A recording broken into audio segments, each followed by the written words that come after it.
and am well versed in death. But I want to have faith in humans. Give me something to believe in. Earth below me, sky above me, fire within me.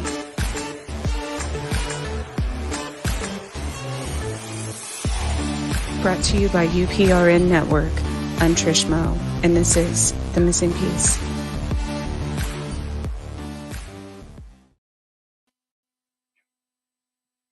Good evening, everyone. I'm your host, Trish. This is The Missing Piece. We are broadcasting live out of New Orleans 105.3 FM and United Public Radio Network.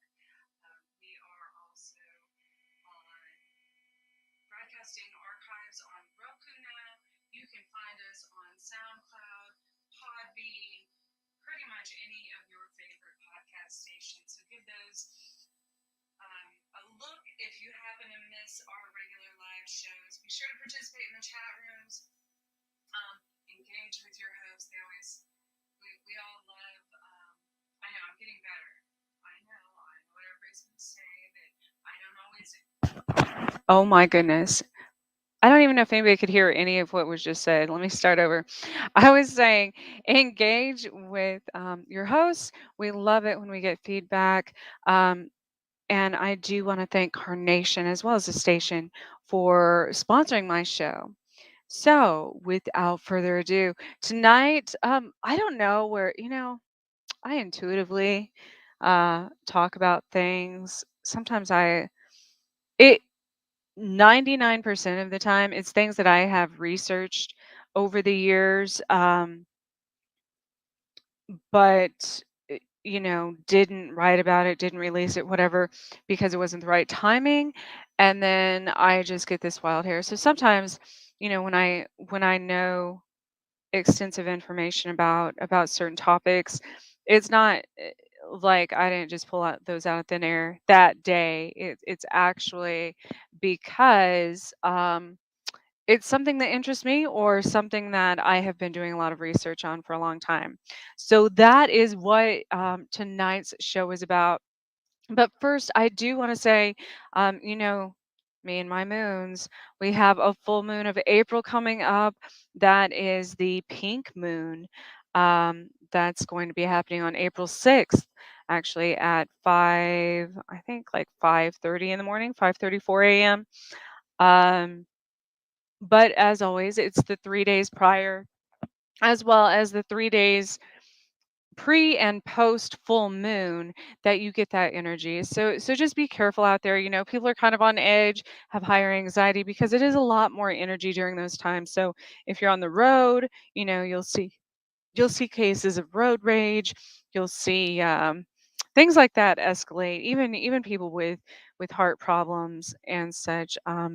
ERs, any nurse or doctor will tell you that they have an influx of patients during that time. So be mindful of that. Otherwise, I love the full moon energy. So that's always exciting. However, tonight we're talking about everybody's favorite. And don't get me wrong, I absolutely, for me, this is more talking about the historical aspect of vampires and the folklore of, I don't even know how to pronounce, uh, because it's more prevalent in the Northeast.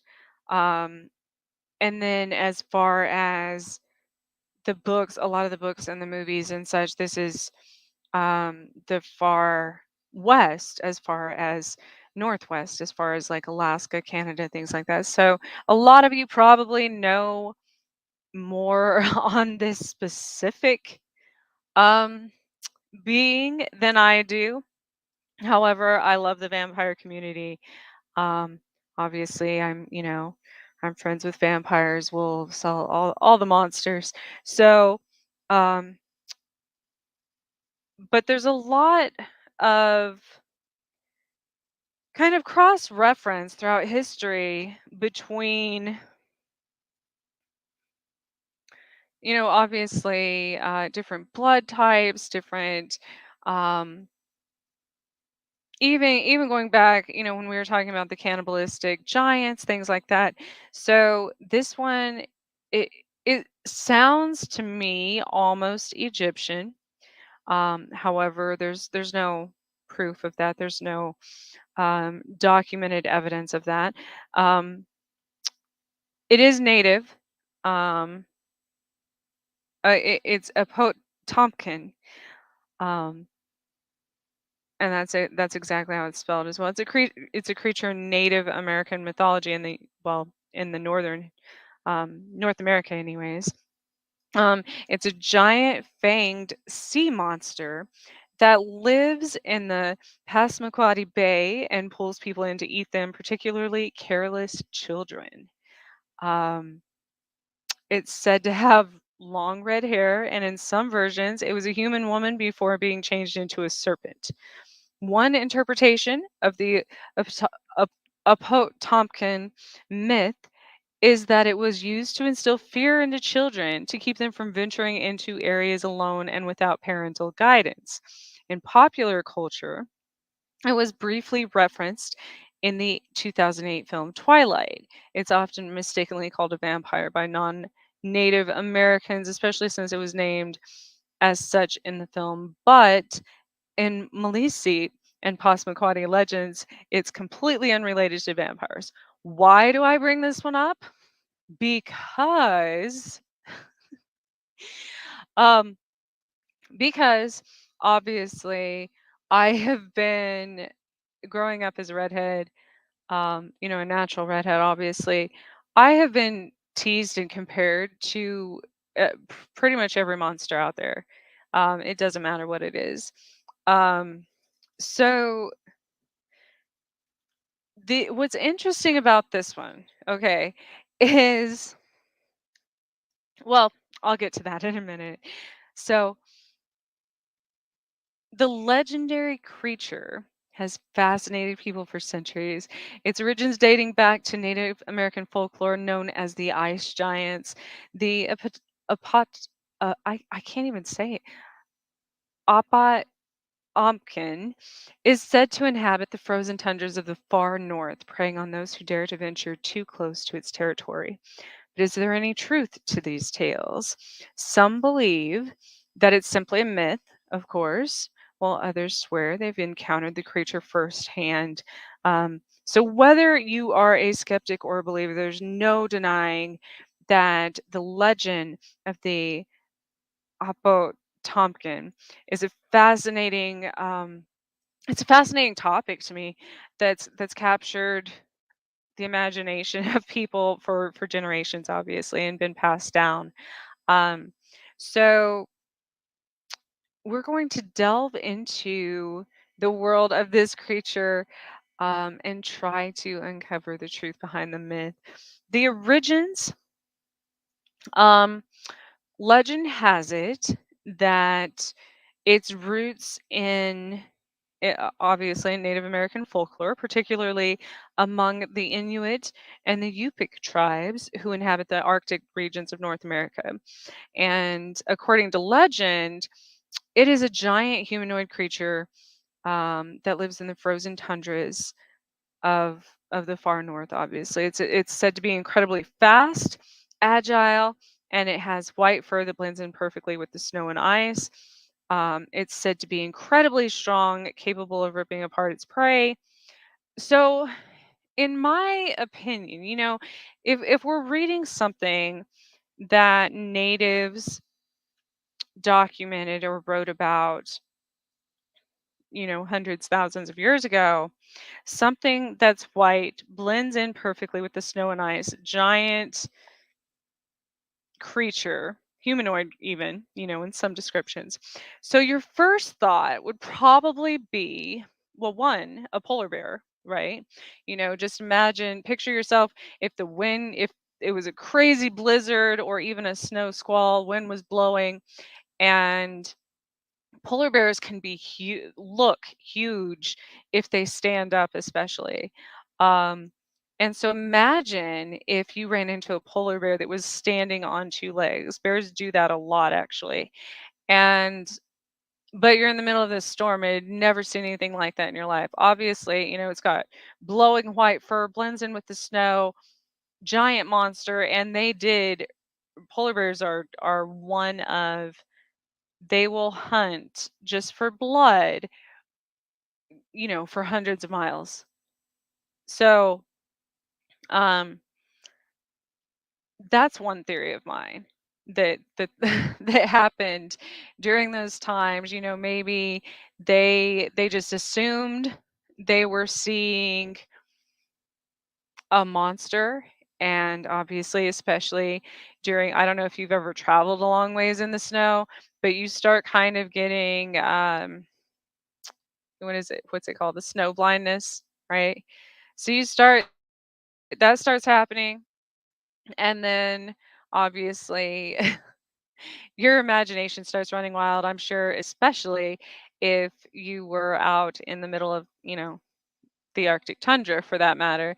Um, so I don't know. This one's a little, and then you go to ships and documentation like that and such, and this goes into like mermaids and everything else, but this one specifically was part serpent as far as that goes.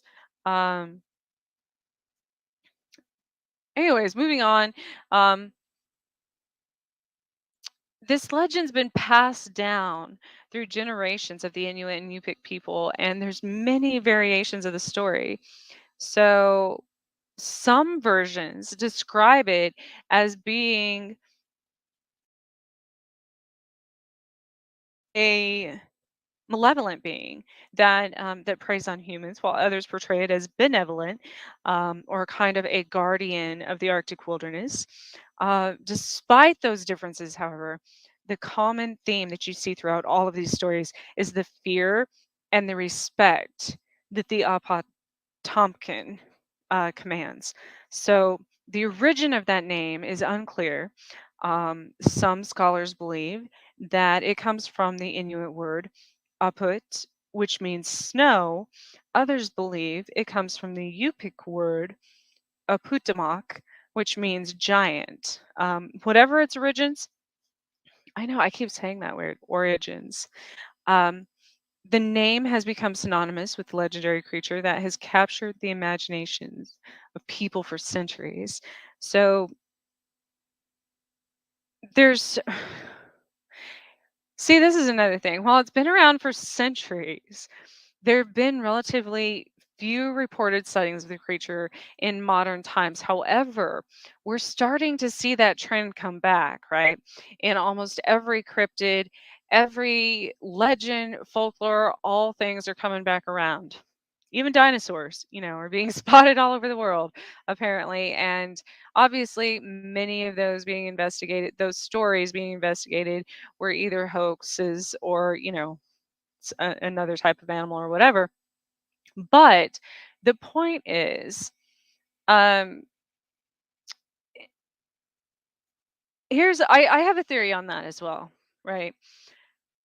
Either A, everything in this universe, well, obviously with the theory of general relativity and things like that, um, quantum physics, everything in regards to universe, on a basis that everything exists that will ever exist already does. What if all of these things, dinosaurs, any type of cryptids, extraterrestrials, what have you, what if everything kind of has a turn, right? Has a turn at existing, and then they have like a period of time where it's like being benched in a soccer game or football or whatever. Um, they have to take a timeout for a few centuries before they can reemerge. Kind of like if you've ever seen Jeepers Creepers, he comes around, like every 50 some years or so. I don't know what the exact number is, but emerges from his cave to obviously abduct people and uh, take their eyeballs. So so what if certain movies like that had some factual basis to them? What if these things Okay, let's go with dinosaurs, for instance. What if they actually are able to make a comeback? Um, whether it be due to man assisted, human assisted technology, alien assisted technology, or just by natural occurring um, things happening in the world in the biosphere of it, the conditions were right for it to come back. What if that were to happen today? You know, can you imagine a giant dinosaur? Like I've been having a problem finding a house that allows pets for that matter. Can you imagine if people I'm because I guarantee you somebody's gonna get a pet raptor or brontosaurus just to start with. Everybody's gonna go Flintstone it out. So can you imagine how hard it would be with housing to to have dinosaurs as pets? But on a real note, if movies, when I first saw Jurassic Park and where they um took the blood from the mosquito that was hardened in the amber of an ancient, the sap of an ancient tree, that if you think about it, and if you consider what man has done to modern genome experiments and what is being done now with DNA programming, that's a very real concept in this day and age, which is crazy. Um, so when Dave and I were talking about what were we talking? Oh, yes, Plum Island, um, and Lyme disease. Outside of um, the northeastern part of many of those states now, it's a very big deal. But when we were discussing that, it's the same concept. Like they start doing these experiments and growing these things that they shouldn't be on an island, thinking it would never affect civilization or mankind, and then somehow there's an outbreak. Um, and so I always think about that, like, what, I mean, we already know that there are even our own government, other countries, etc., are doing experiments, crossbreeding humans, animals, um, because there's a loophole in that. It is illegal I believe in the entire world to crossbreed an animal with a human DNA. However, it is not illegal, nor is it stated anywhere that you cannot crossbreed human DNA into animal DNA or animal experiments, which doesn't make any sense. I think it's just this is actually on the government website, by the way. I mean, there's so many of them, but that fact is so. It's one of those things like the wording, was changed to fit their agenda. So, um, back to the Apotamkin. Um, so many people thought the actual name means giant. Um, and one of um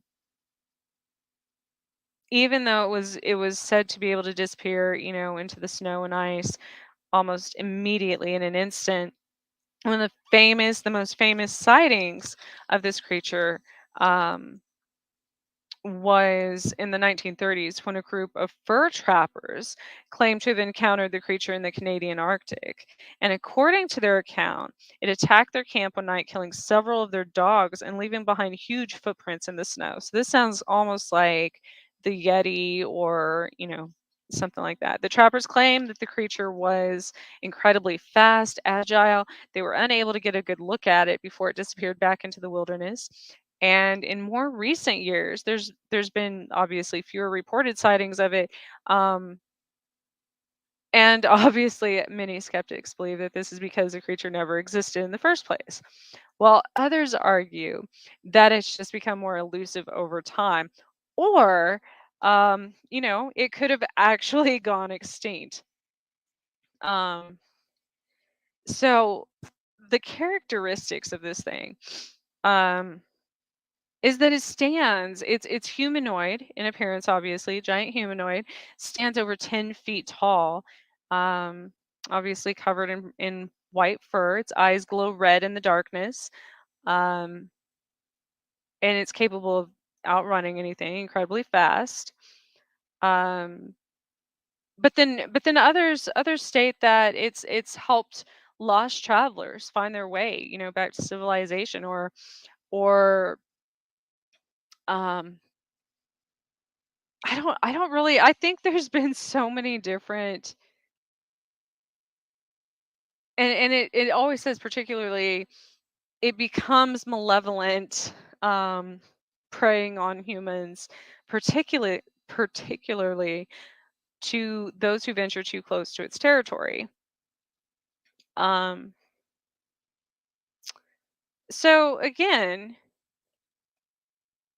this, in my opinion, all of these things point to uh, like a polar bear.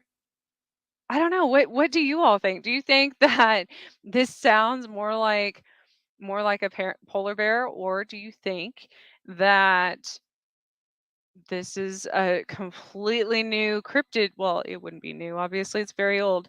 However, do you think it's separate from all of the other reported cryptids we've ever, there's so many monsters and legends, but that we've ever heard of, they're the most famous. Um,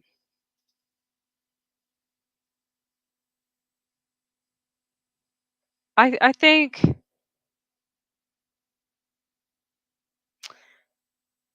more recently, I think the reason this has come up recently is because people are doing as it should be, but are trying to bring up every possible reason to bring awareness to the preservation of the Arctic ecosystem. And so I mean, yeah, I agree. If there was even the remote possibility of, a like a group or a clan of these beings living in that area, then 100% we should do everything we can to preserve those things. And as I always agree with, um, for the preservation of any ecosystem, obviously. Um, because there, of course, with anything, there's lack of physical evidence, um, never any proof, concrete proof of its existence, obviously. Um,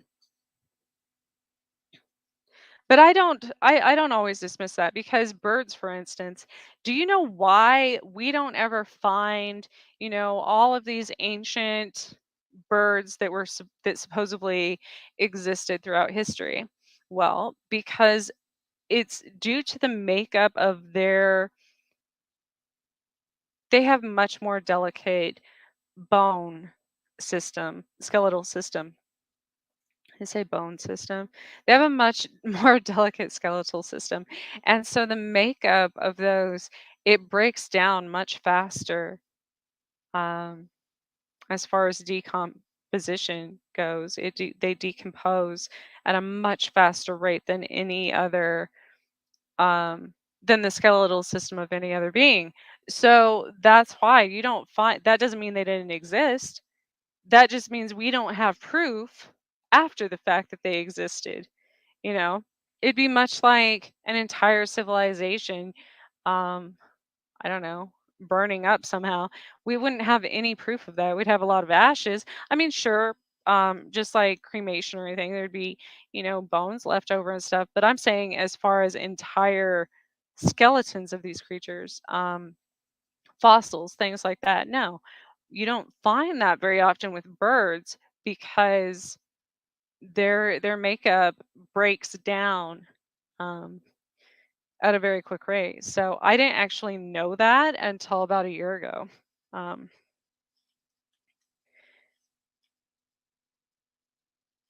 so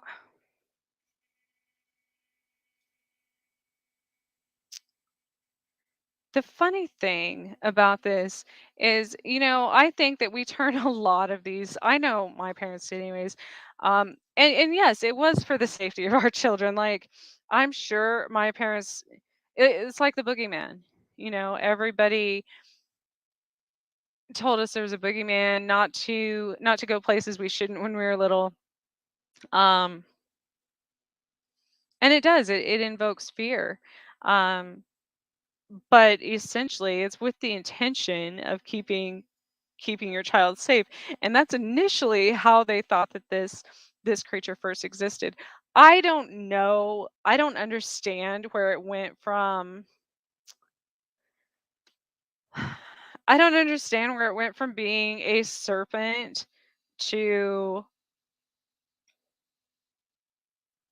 a like a giant yeti looking beast. But again, the reason I use this example is because that's exactly how folklore works. Like, it changes based on perspective, it changes throughout history, it changes based on who tells you the story for that matter. Um so that's something that I always found interesting. Now here's what I would um because I grew up in the mountains and very remote places, and I have witnessed and been around elementals. I will say this. Um, the natives in the Arctic, in that tundra, they also there's a group of elementals, um, or I mean it's kind of a race actually that they refer to as the cold ones. Um, they're semi corporeal elemental beings, and those can appear as wailing humanoid specters of swirling snow and vapor. So, if you've ever experienced any type of elemental, even in hauntings and paranormal, and investigations, things like that, you will know that they can actually uh, kind of shapeshift or basically turn into I mean anything they want, or give that illusion. So it's not, it's not completely, if everybody was giving a different depiction of this creature, then it wouldn't necessarily be untrue because it did show up as something different to everyone. And if you think about it, many people do that.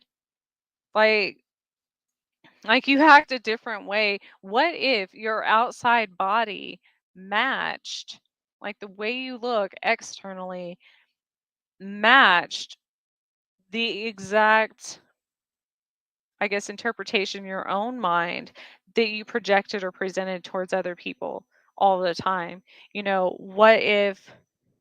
Um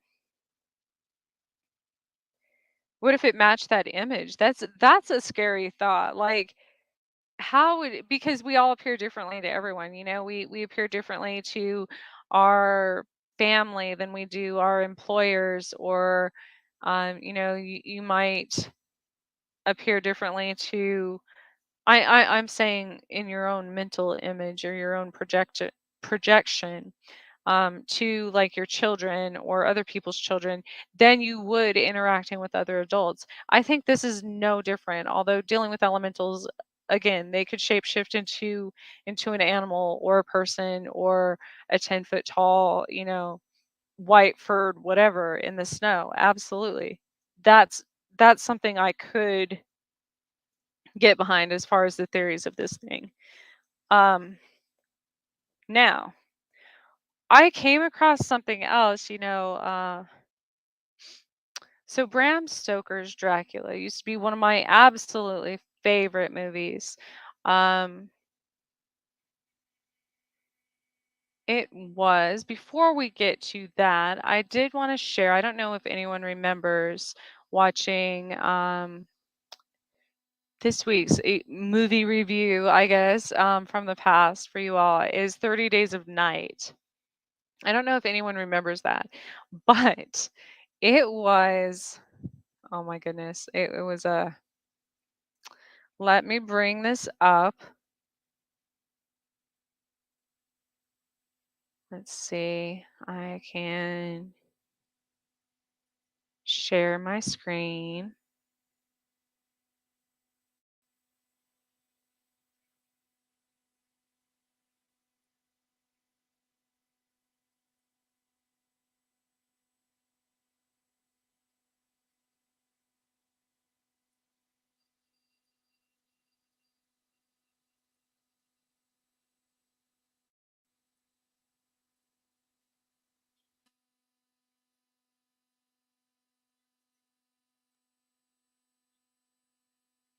Okay. So I will hit play on this.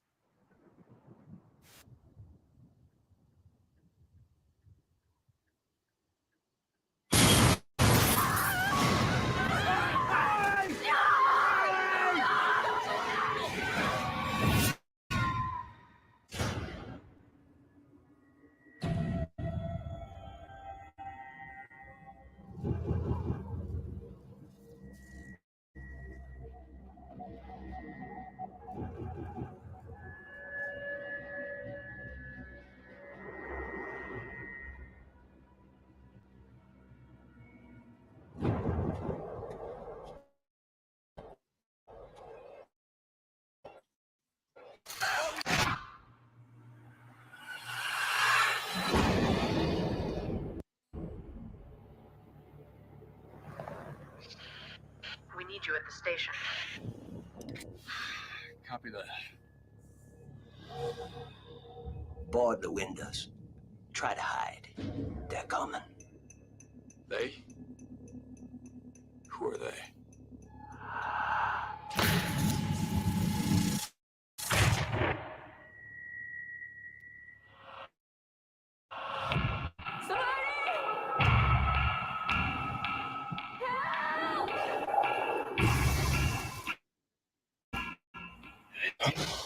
They're like vampires, Vampires don't exist.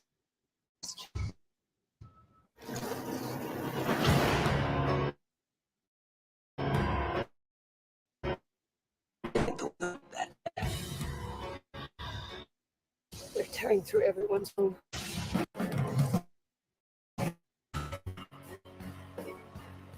We can last a month.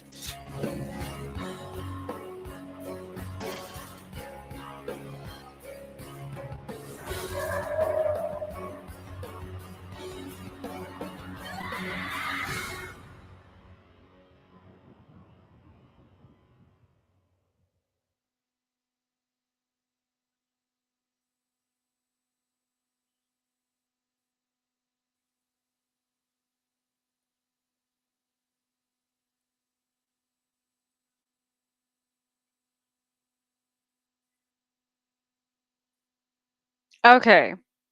So that was 30 Days of Night. If you have never seen that movie, it well, for one thing, based on studies now that have been done on what happens to, well, I know I get real grumpy if I'm vitamin D deficient. A lot of things start breaking down in your body, your bones, obviously. It affects your sleep habits. It affects your blood pressure, pretty much everything, actually. but mostly people who have a vitamin D deficiency. Um, if it were to that level where we didn't see daylight for, a month without taking any type of artificial supplements, um, would probably get real angry and real agitated real easy. So I do believe if it was just darkness all the time, that people might start killing each other, things like that, because that's been shown. I came from upstate New York where we didn't see the sunshine for, I don't know, I mean, very rarely for like 6 months straight. It wasn't complete darkness like Alaska, but I'm saying as far as like gloomy days, didn't get a lot of sunshine and a lot of snow. So when that happens, obviously it causes seasonal personality, or I'm sorry, seasonal depression disorder. Um, and so I do think that a lot of negative things would happen in that case, but um, if you start thinking about like in apocalyptic terms, I guess, or like the movie vampires and such, although most vampires I know are not zombie like creatures like that. um they're very friendly. um as with anything, I'm sure there's good and bad in the world. um but I thought it was something interesting to consider, all these movies that, since I don't really watch that many current ones, although lately I've been watching more. Um, all these ones from like 5 years ago, 7 years ago are coming back now. And I think it's really interesting how they correlate to certain things going on in the world. Um, Now, the next thing I wanted to talk about as far as vampires go is, well, first off, how many of you think that you would be able to survive that? There's been many kind of analysis done on those type of scenarios and that movie specifically. And the entire, I guess, death survival analysis has to do with three different levels of what would happen at the world's end. The first one being, well, I guess, and how people would die in those terms. The first one being, kind of the majority of people, the unlucky ones, just the people that don't really, weren't prepared, didn't really pay attention to what was going on in the world. Um, the theory is that those type of people would die first. The second being uh, the second phase, I guess, would be the mentally weak or those who had a hero complex. And then the third, is just kind of the rude people, like the meaner people in society, kind of the assholes of the world, that they would probably, because they're too mean to die, obviously, um they would be the third to finally die. But do you think that you could survive in these different types of scenarios?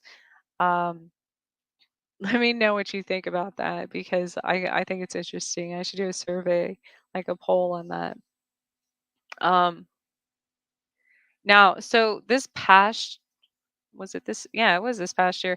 I wanted to go to make a trip to Romania, more than anything. But of course, I had so many trials and tribulations in the last year in my own life that I wasn't able to do so. I do hope to go, obviously, soon. I mean, granted, nobody knows what's coming next as far as travel or passports or anything like that. So, um, obviously that's all up in the air.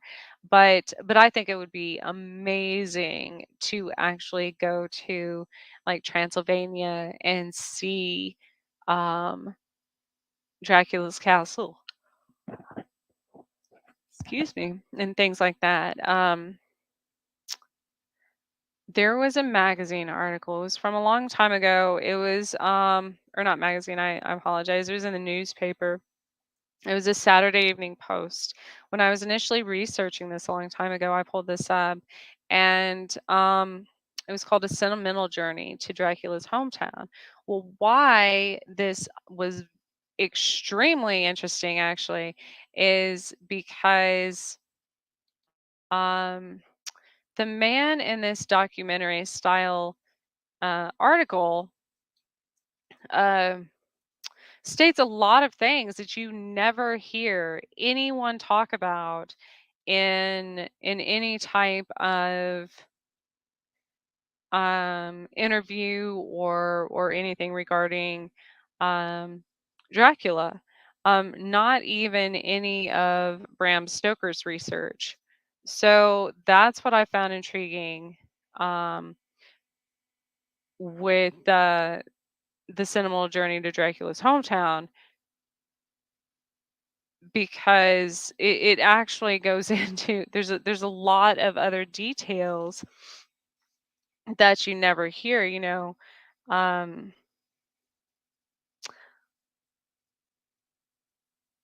I didn't realize.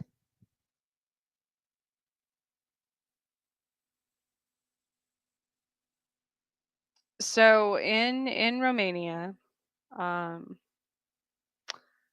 they actually, well, in this documentary anyways, they stated that the peasants were the ones that buried people on top of the highest hill in the village, like all of them.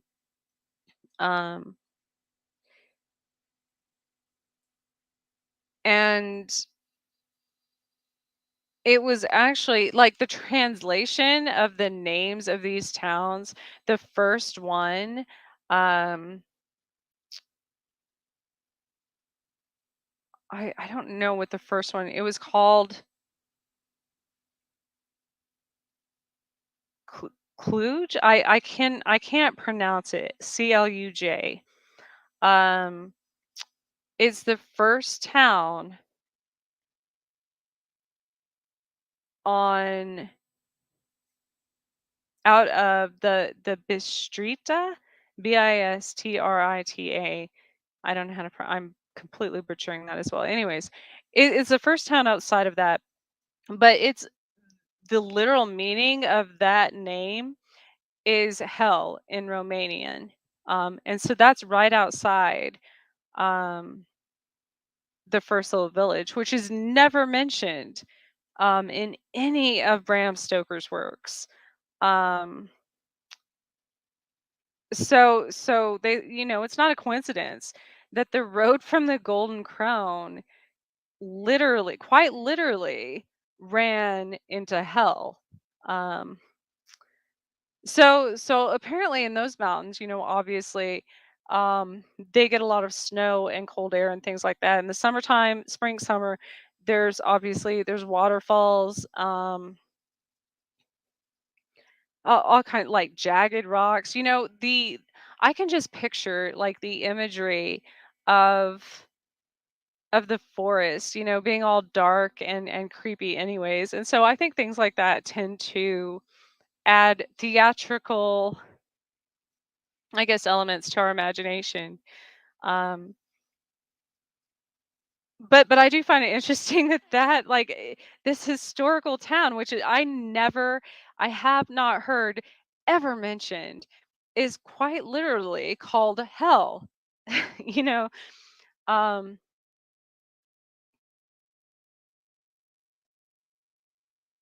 but there was a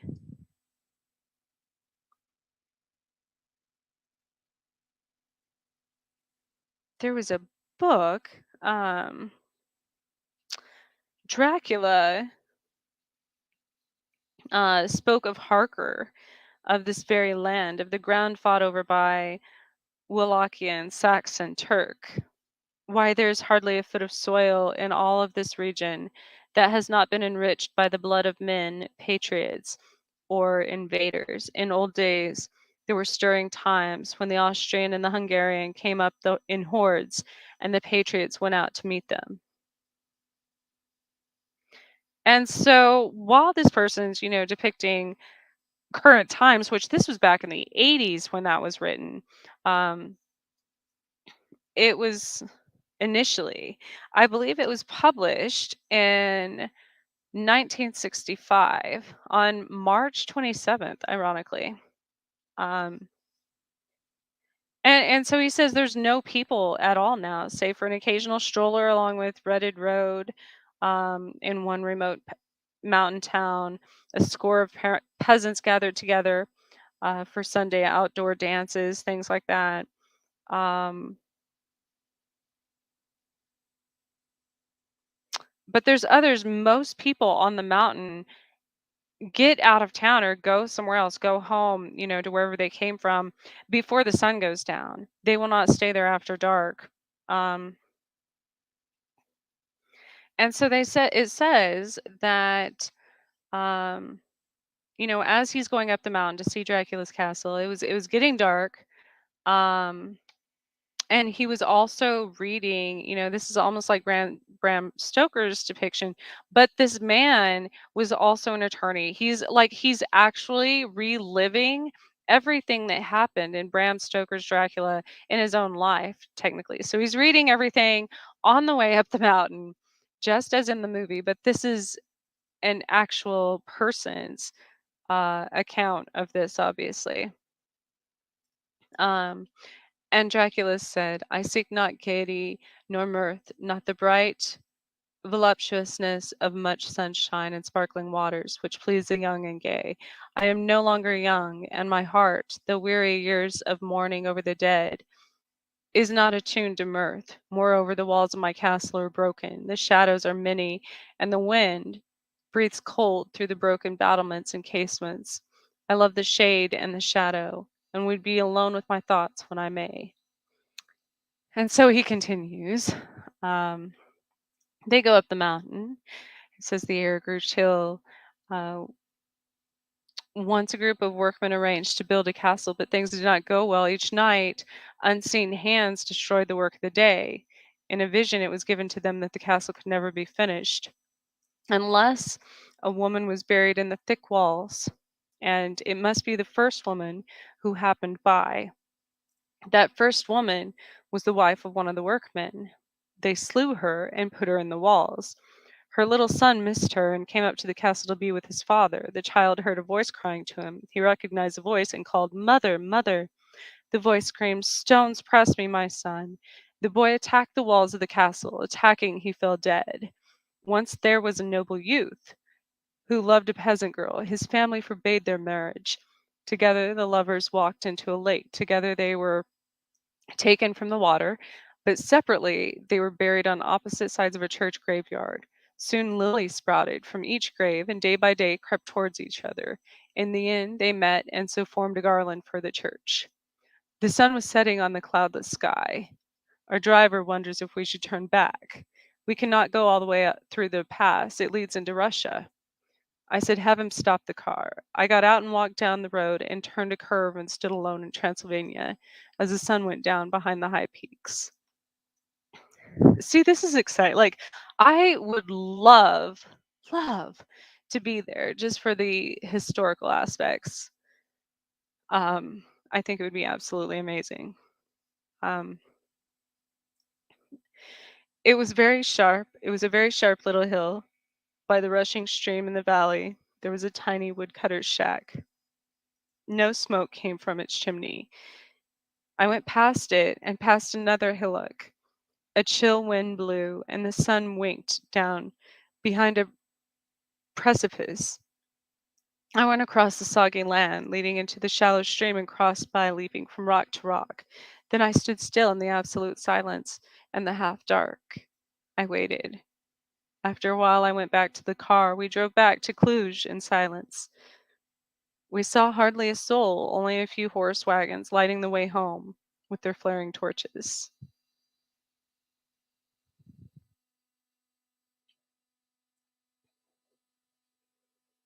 So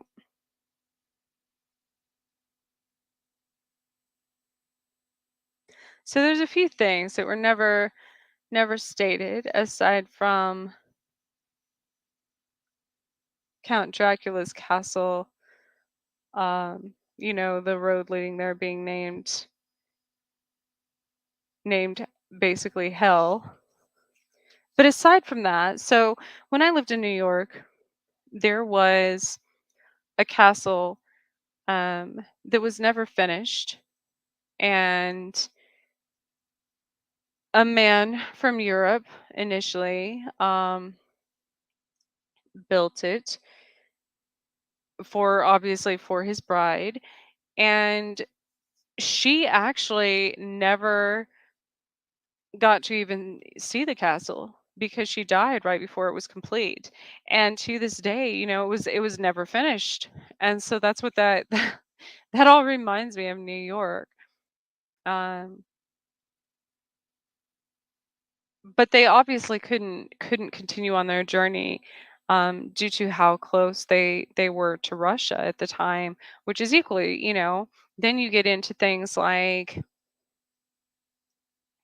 how how many of these stories also revolve around wars of the past, and when people could be, you know, exhausted and malnourished and things like that. But in this case, it's interesting because the entire article is from the perspective and the point of view of a man who is basically reliving the exact movie of Dracula, of Bram Stoker's Dracula. And recently, with all of these movies I've been, reviewing and showing you all, how many movies can you think of that have been closely related to something in your life?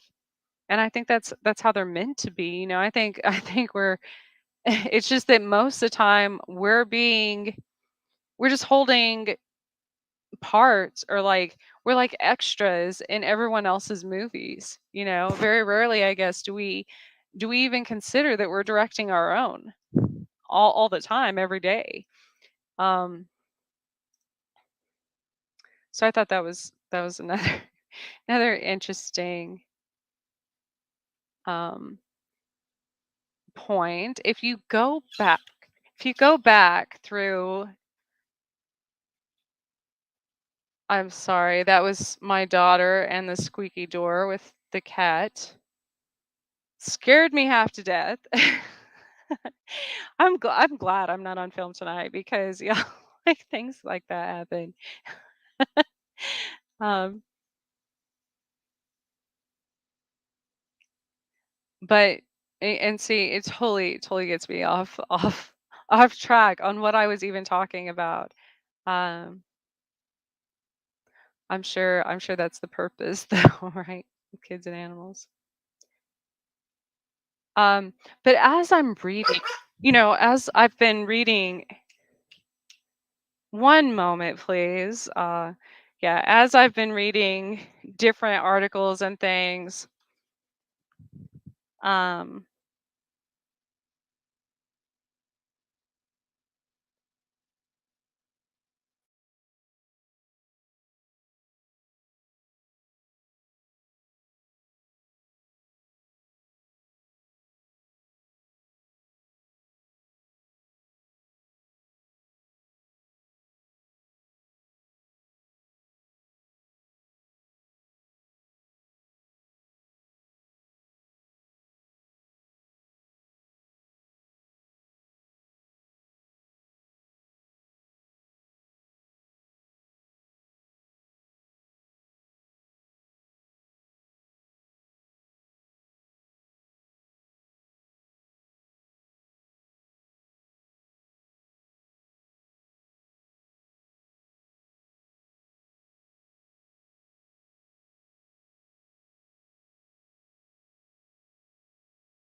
I'm back. I apologize. I don't know what happened to the feed there. I must have gotten knocked off here. I knew something was going to happen like this tonight. I just, I always have that feeling. Anyways, where were we?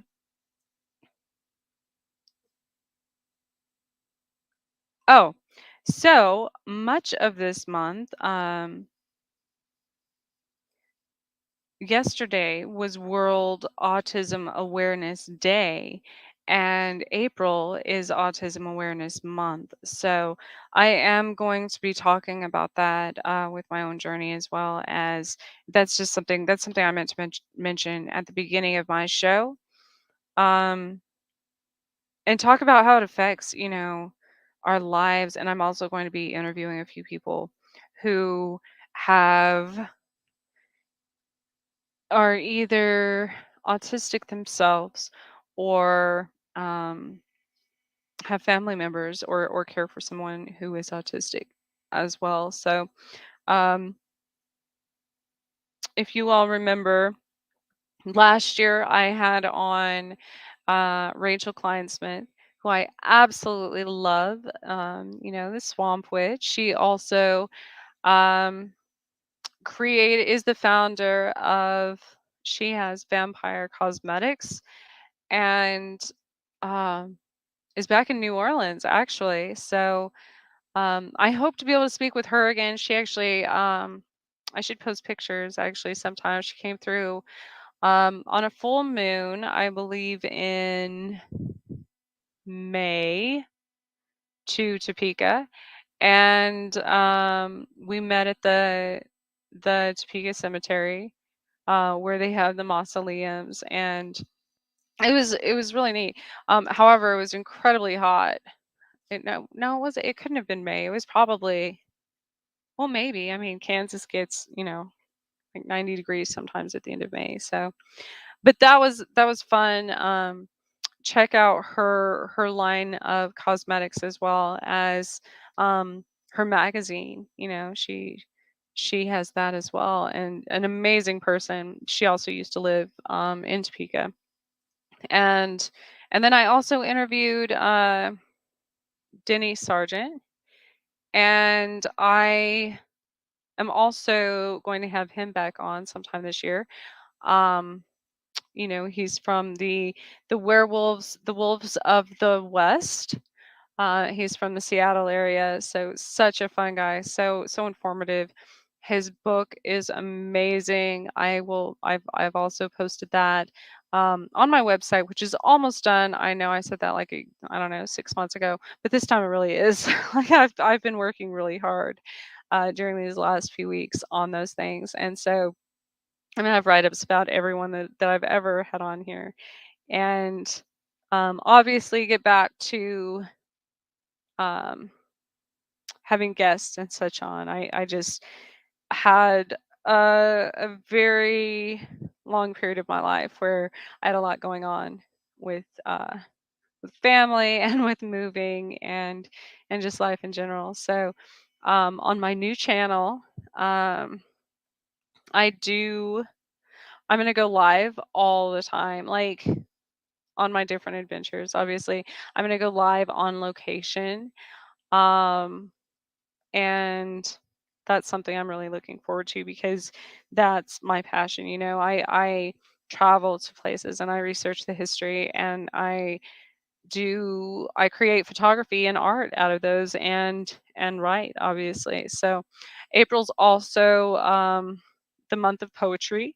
I am going to release quite a few of my poems this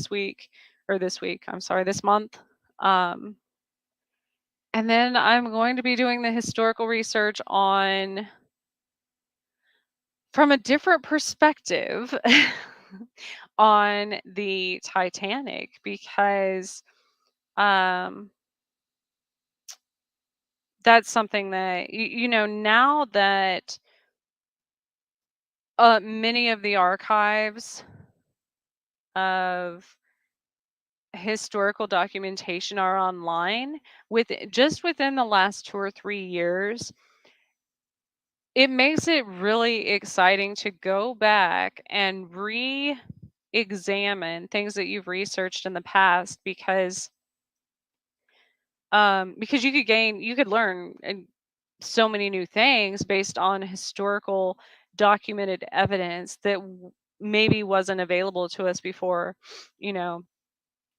Um, so to be able to look up those ship logs and passenger logs and things like that, and all of their port, what family members traveled with them and everything like that is absolutely amazing. Um, and then during all of or after I research all of that, um, there's actually a Titanic museum um, in very near me in the Midwest in Branson, Missouri. Um, and I'm going to go there. It's actually the world's largest Titanic museum attraction. Um, it's like literally a replica of the Titanic, but it does have a lot of the actual um, artifacts and things that were on the Titanic. So I look forward to that. Um, that's something, even after I teach my kids this specific lesson on the Titanic, that we're going to go do. So I'm excited about that. It has over 400 artifacts on display. It also features a replica of the giant grand staircase that was, that was in the Titanic. Not the movie, like the the actual Titanic, along with fully styled ship cabins. So since none of us, because because it sank, and none of us can actually see the Titanic aside from the ocean floor, I thought this was the next best thing. So I'm excited to go do that. Um, And as of this year, see, before this attraction wouldn't allow personal photos on the ship, like in the actual ship in the museum. This is the first time they've started allowing that, so that's super exciting. Um, I wonder if they would allow me to recreate poses like on the grand staircase because that would be really cool. So I'm gonna see about that. That's what's coming up in April. I'm gonna make it a short night. I'm exhausted. I've been doing so much, y'all. But I'm excited for things to come, and I obviously, um, you all are seeing my my progression through different stages. So, um, but there's better things to come. So, thank you for joining me tonight, and have a wonderful week. Again, manifest your desires with the full moon, but also be careful because that's a lot of energy out there. Enjoy it. Again, it'll be from now until, well, obviously until the 6th, and then 3 days after that, so the 9th. Other than that, have a wonderful week, and we will see you next time.